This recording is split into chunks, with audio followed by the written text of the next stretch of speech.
In the deep ocean, a single uncontrolled surge of movement can destabilize entire regions of seafloor. A sudden burst of speed can trigger trench wall collapses, pressure shock waves, and underwater landslides that ripple for miles. That is the problem with Lugia. It is so large and so powerful that surviving is not just about avoiding predators. It is about preventing its own body from destabilizing the ocean around it. It has to move like a ghost, speak like a whisper, and rise only in perfect control. Because if Lugia ever loses restraint for even a moment, the abyss does not just notice, it reacts. And that is why its life can only begin in places almost nothing else can survive. Reproduction occurs only in the most extreme environments on Earth. The abyssal plains are insufficient.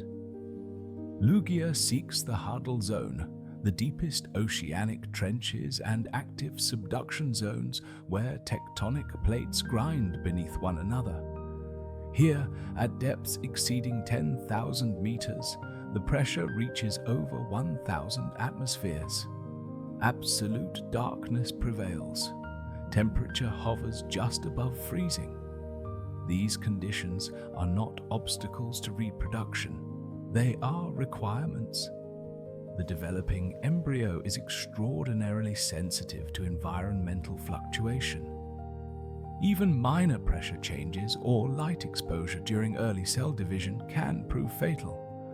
The crushing stability of the hadal zone provides the only environment where development can proceed without interruption.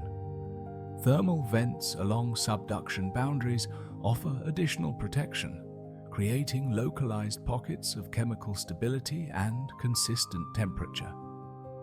The parent remains nearby for months, its massive body shielding the developing offspring from deep ocean currents that could carry it into unstable pressure zones. Birth occurs in silence and total isolation, witnessed by nothing but the ancient geology of the seafloor itself. And even there, the smallest mistake would be fatal. A newly born Lugia is already massive by any standard measure, yet structurally incomplete. Its skeletal system consists largely of cartilaginous tissue, flexible and lightweight, but incapable of withstanding rapid environmental transition. The bones that will eventually allow it to navigate multiple ocean layers have not yet calcified. Joint capsules remain unsealed. Connective tissues lack the tensile strength required for deep pressure compensation. This fragility creates immediate mortal danger. Any rapid ascent would cause catastrophic decompression injuries. Dissolved gases within its tissues would expand faster than its underdeveloped physiology could regulate, rupturing blood vessels and destroying organs. Turbulence from underwater geological events, passing deep sea currents, or even the wake of a distant whale fall could fatally destabilize its delicate internal pressure equilibrium. Survival depends entirely on stillness. The juvenile remains pressed against the seafloor, often wedged into crevices along trench walls where water movement is minimal. Movement is limited to slow, careful repositioning. Growth is the only priority. Speed would mean death. For years, the juvenile Lugia exists within a narrow vertical band of the ocean, sometimes less than 500 meters in total range. This is not behavioral preference, but physiological necessity. Its developing tissues can tolerate only minimal pressure variance. Ascending or descending beyond this safe corridor triggers immediate stress responses as cellular membranes strain against changing forces. Locomotion during this period is minimal and extremely controlled.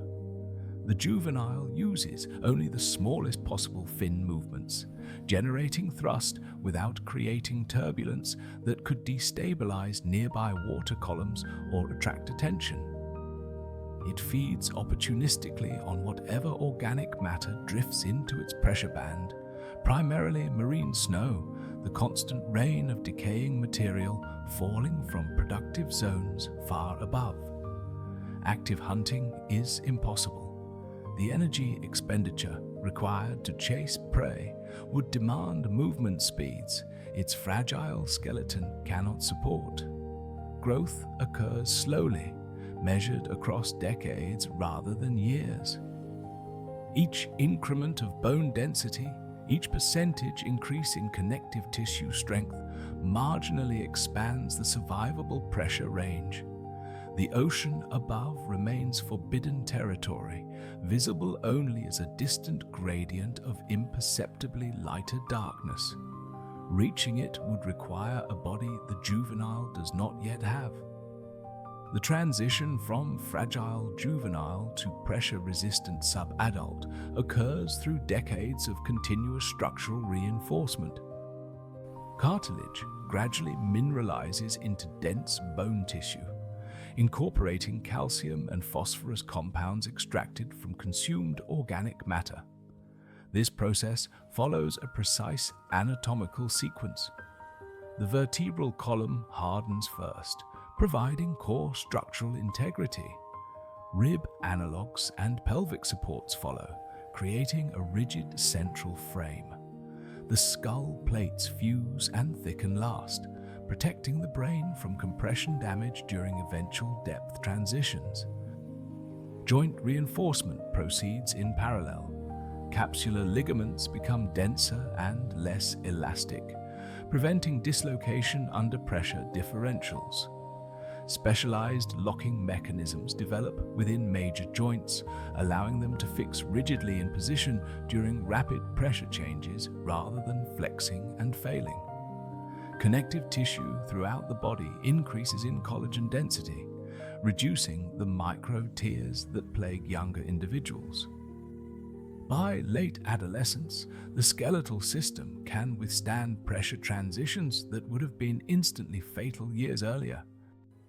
The creature's survivable depth range expands dramatically, from hundreds of meters to thousands. For the first time, vertical migration becomes physiologically possible.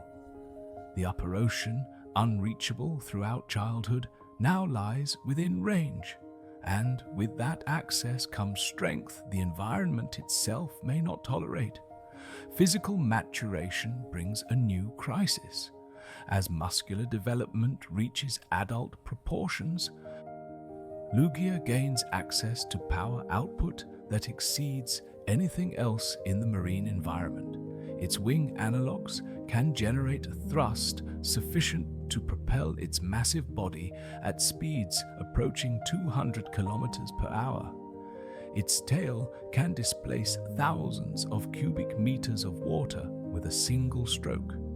This power is simultaneously essential and catastrophic. Full muscular exertion at depth creates shock waves that propagate outward for miles, disrupting pressure gradients and destabilizing the water column.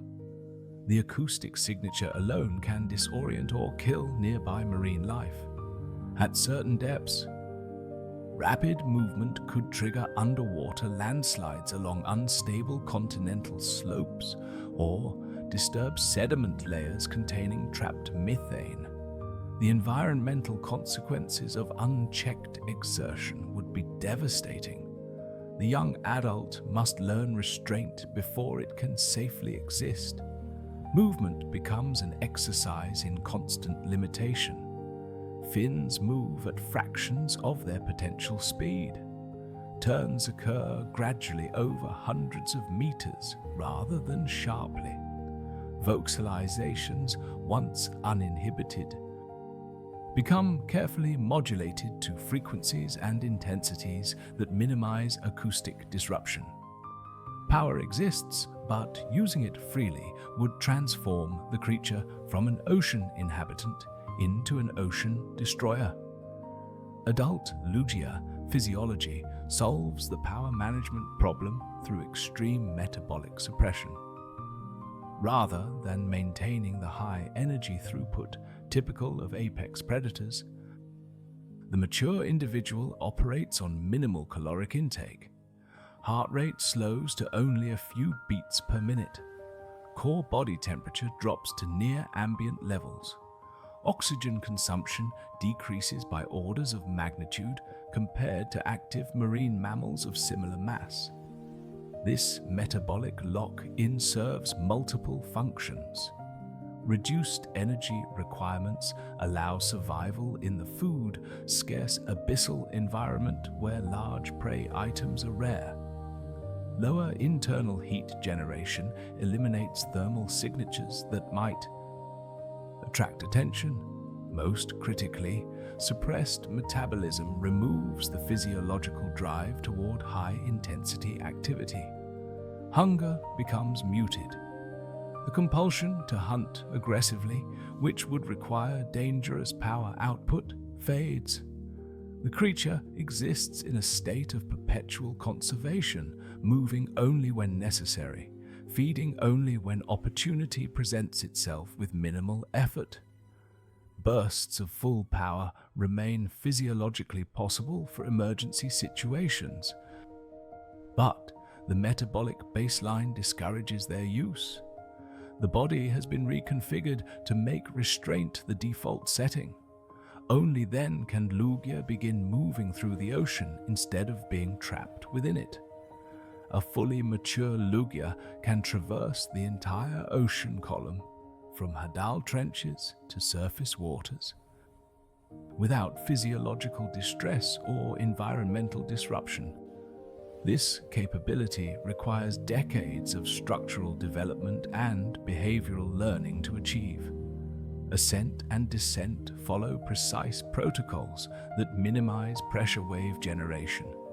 Speed remains constant and slow, never exceeding rates that would compress or expand surrounding water faster than it can equilibrate. Trajectory angles are calculated to avoid thermoclines and haloclines, where density changes could amplify disturbance. Fin movements during vertical travel are specifically patterned to cancel turbulence rather than create it. The creature essentially ghosts through depth layers, displacing minimal water despite its enormous mass. Navigation relies on pressure sensitivity organs distributed across the body, providing real-time feedback on surrounding conditions and allowing micro-adjustments to maintain stability.